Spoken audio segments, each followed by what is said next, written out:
கர்த்தருடைய பரிசுத்த நாமத்திற்கு மகிமுண்டாகட்டும். ஆண்டவராகிய இயேசு கிறிஸ்துவின் நாமத்தினாலே அன்பு கர்த்தருடைய பிள்ளைகளாகிய தங்கள் அனைவருக்கும் ஸ்வீட் ஊழியத்தின் சார்பாக வாழ்த்துக்களையும் ஸ்தோத்திரங்களையும் தெரிவித்துக் கொள்கின்றேன். அப்போஸ்தலனாகிய பவுல் கொரிந்தியருக்கு எழுதின முதலாம் நிருபம் 15ஆம் அதிகாரம் 57வது வசனம். 1 கொரிந்தியர் 15ஆம் அதிகாரம் வசனம் 57. நம்முடைய கர்த்தராகிய இயேசு கிறிஸ்துவினாலே நமக்கு ஜெயம் கொடுக்கிற தேவனுக்கு ஸ்தோத்திரம். நம்முடைய கர்த்தராகிய இயேசு கிறிஸ்துவினாலே நமக்கு ஜெயம் கொடுக்கிற தேவனுக்கு ஸ்தோத்திரம். என் அன்பு கடவுளுடைய பிள்ளைகளே, நம்முடைய கடவுள் நமக்கு ஜெயத்தை கொடுக்கின்ற கடவுள் என்பதை நாம் முதலாவதாக நம்முடைய அடித்தளத்தில் இருதயத்தின் ஆழத்தில் நாம் பதித்து கொள்ள வேண்டியவர்களாக இருக்கிறோம்.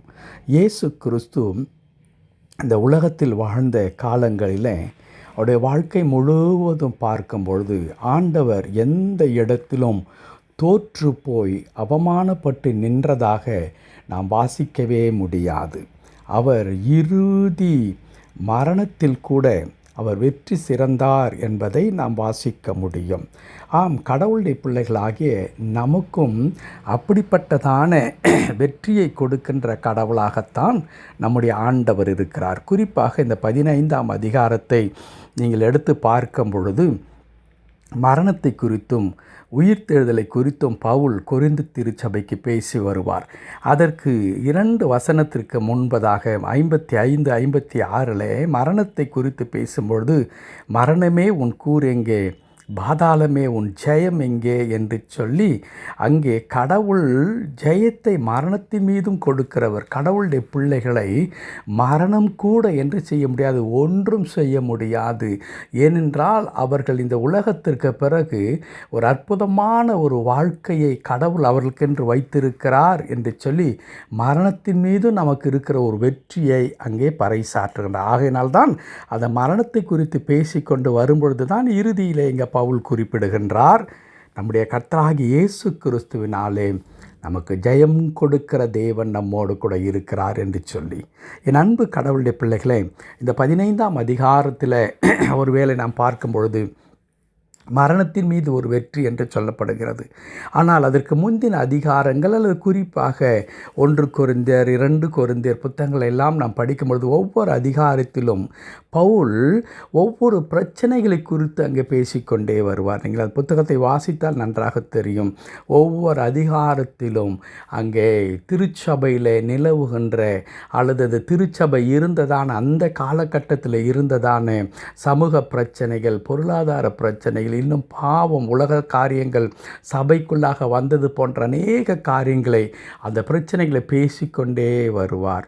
ஆனால் அப்படி பேசிக்கொண்டு வருகிற பவுல் இங்கே இறுதியாக என்னதான் இந்த உலகத்தில் நமக்கு விரோதமாக பல காரியங்கள் செயல்பட்டாலும் இறுதியிலே கடவுளுடைய பிள்ளைகள் மட்டும்தான் ஜெயிப்பார்கள்.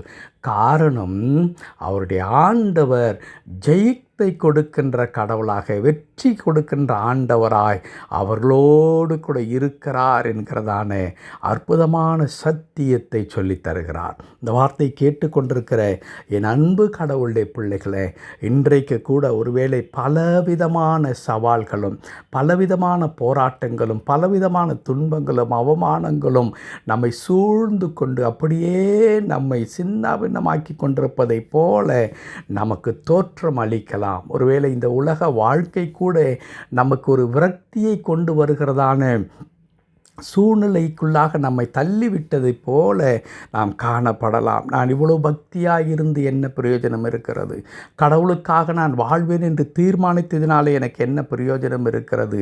அல்லது நான் ஊழியங்களுக்கு தாராளமாக கொடுப்பேன், தசமபாகங்களை கொடுப்பேன், காணிக்கைகளை கொடுப்பேன், ஆலயத்திலே நான் முதலாவது நின்று எல்லா காரியத்தையும் முன்னின்று நான் செய்வேன், ஆண்டவருக்காக நான் வாழ்வேன் என்றெல்லாம் நான் பிரயாசப்பட்டு ஓடினதனுடைய பலன் என்ன? ஆனால் இன்றைக்கு நான் இத்தனை பிரச்சனைக்குள்ளாக இருக்கிறேன், இவ்வளவு நெருக்கடிக்குள்ளாக இருக்கிறேன், இவ்வளவு கஷ்டங்கள் என்னை சூழ்ந்து கொண்டிருக்கிறதே என்று சொல்லி வாழ்க்கையே அர்த்தமற்றதைப் போலவும் இதுவரையிலும் எதற்காக நாம் ஓடினோம், என்னத்தை சாதித்தோம் என்று கேட்கின்ற அளவிற்கு வாழ்க்கை தள்ளப்பட்டிருந்தாலும் கூட என் அன்பு கடவுளுடைய பிள்ளைகளே, நமக்கு இறுதியாக கிடைக்கின்ற பலன் என்ன என்பதை 57வது வசனத்தில் கர்த்தருடைய தாசன் மிக அழகாய் சொல்லுகிறார். நம்முடைய கர்த்தராகிய இயேசு கிறிஸ்துவினாலே. ஆங்கிலத்தில் இப்படி எழுதியிருக்கும், we are a more than a conqueror, we are more than a conqueror என்று எழுதியிருக்கிறது. நாம் வெற்றி பெறுகிறவர்களை விட இன்னும் அதிகமானவர்களாக, வெற்றியின் மேல் வெற்றி பெறுகிற மக்களாக நாம் இருக்கின்றோம். அது எப்படி சாத்தியமாகிறது என்றால், நம்மோடு கூட இருக்கிற கடவுள் அதை சாத்தியமாக்கி தருகின்றார். தாவீதின் கூழாங்கல்லிலே ஒரு வலிமை இல்லை, அல்லது இளைஞராக இருந்த தாவீது கோலியாத்தை விட பராக்கிரமசாலியாக இல்லை. ஆனால் தாவீதிற்கு தெரியும், எனக்கு வெற்றி என்பது கர்த்தர் கொடுக்கிறார். ஆகவே தான் தாவீது தைரியமாய் சொல்லுகிறார், நீ நிந்தித்த இஸ்ரவேலின் தேவனாகிய கர்த்தருடைய நாமத்தினாலே நான் வருகிறேன். இன்று அவர் உன்னை என் கையிலே ஒப்பு கொடுப்பார், உன் தலையை நான் வாங்குவேன் என்று சொல்லுகின்றார். அப்படியே நடந்ததல்லவா? கோலியாத்தின் பட்டயத்தையே எடுத்து கோலியாத்தின் தலையை அங்கே துண்டிக்கிறதை நாம் பார்க்க முடியும். எப்படி இது சாத்தியம்?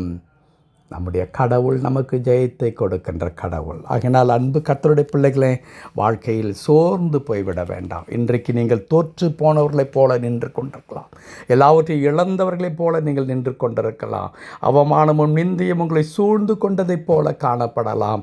இல்லை, ஆண்டவர் மீது வைத்திருக்கிற நம்பிக்கையிலே நீங்கள் தளர்ந்து போய்விடாதீர்கள். பவுல் அதைத்தான் சொல்லித் தருகின்றார். நீங்கள் கடைசி வரையும் கடவுளுக்குள்ளாக உங்கள் விசுவாசத்தை நீங்கள் உறுதிப்படுத்துகிற மக்களாக நீங்கள் இருக்க வேண்டும். சற்று முன்பதாக நான் தாவீதை குறித்து சொன்னேனே, யோசித்து பாருங்களேன். யுத்த களத்தில் நின்று கொண்டிருக்கிற கடைசி நிமிடத்தில் கூட தாவீது சொல்லுகிற வார்த்தை, கடவுள் இன்று அவர் உன்னை என் கையில் ஒப்பு கொடுப்பார் என்று சொல்லுகிறார். அதுதான் கடவுளுடைய பிள்ளைகளுக்கு இருக்க வேண்டிய உறுதியான விசுவாசம். அந்த விசுவாசத்தை மாத்திரம் எந்த சூழ்நிலையிலும் விட்டு விடாதீர்கள். கர்த்தர் நிச்சயமாக உங்கள் தலையை உயர்த்தி வைப்பார். எங்கே நிந்திக்கப்படுகிறீர்களோ, எங்கே அவமதிக்கப்படுகிறீர்களோ, எங்கே புறக்கணிக்கப்படுகிறீர்களோ, அங்கேதானே கர்த்தர் உங்களை எடுத்து உயர்த்த வல்லவராக இருக்கிறார். ஜெபிக்கலாமா? கிருபை நிறைந்த நல்ல ஆண்டவரே, ஆமாப்பா, கர்த்தராகிய இயேசு கிறிஸ்துவின் நாமத்தினாலே எங்களுக்கு ஜெயம் இருக்கிறதப்பா. நீர் எங்களுக்கு ஜெயத்தை கொடுக்கிற ஆண்டவராய் நீர் எங்களோடு கூட இருக்கிறீர். அதற்காய் தோத்திரம். நீர் எல்லாவற்றையும் ஜெயித்ததைப் போல எங்களையும் நீர் ஜெயிக்க செய்கின்ற ஆண்டவராய் கர்த்தாவே, நீர் கூட இருக்கிறதற்காக நாங்கள் உமக்கு தோத்திரம் செலுத்துகிறோம். தாழ்த்தி என் தேவனுடைய திருக்கரத்தில் நாங்கள் அர்ப்பணிக்கிறையா எங்கள் ஒவ்வொருவரையும். குறிப்பாக ஆண்டவரே, அடியனோடு இந்த வார்த்தையை கேட்டு ஜெபித்து கொண்டிருக்கிற கர்த்தருடைய பிள்ளைகள் ஒவ்வொருவரையும் ஆண்டவரே நீர் கண்ணோக்கி பாரும் தகப்பனே. தம்முடைய பிள்ளைகள் இன்றைக்கு ஒருவேளை தோல்வி பயத்தோடு கூட ஆண்டவரே, மரணம் தங்களை மேற்கொண்டு விடுமோ, வியாதி மேற்கொண்டு விடுமோ, வறுமை மேற்கொண்டு விடுமோ, கடனங்களை மேற்கொண்டு விடுமோ என்று பயந்திருக்கிற பிள்ளைகளுடைய வாழ்க்கையில் கடன் மீது ஒரு வெற்றியை கடவுள் தரப்போகிறீர். வியாதியின் மீது ஒரு வெற்றியை கடவுள் தருவீர். ஆண்டவரே, தோல்வியின் மீது ஒரு வெற்றியை கடவுள் தருவீர். ஆண்டவரே, உமது பிள்ளைகள் அவமானப்பட்ட இடத்துல அவமானப்படுத்தின மக்கள் மீது ஒரு வெற்றியை கற்று தருவீர். அதற்காய் தோத்திரம். தாழ்த்தி திருக்கரத்தில் அர்ப்பணிக்கின்றோம். ஆண்டவரே, நீர் பொறுப்பெடுத்துக்கொள்ளும். மீட்பர் நாமத்தில் ஜெபிக்கிறோம் எங்கள் நல்ல பிதாவே. ஆமேன், ஆமேன்.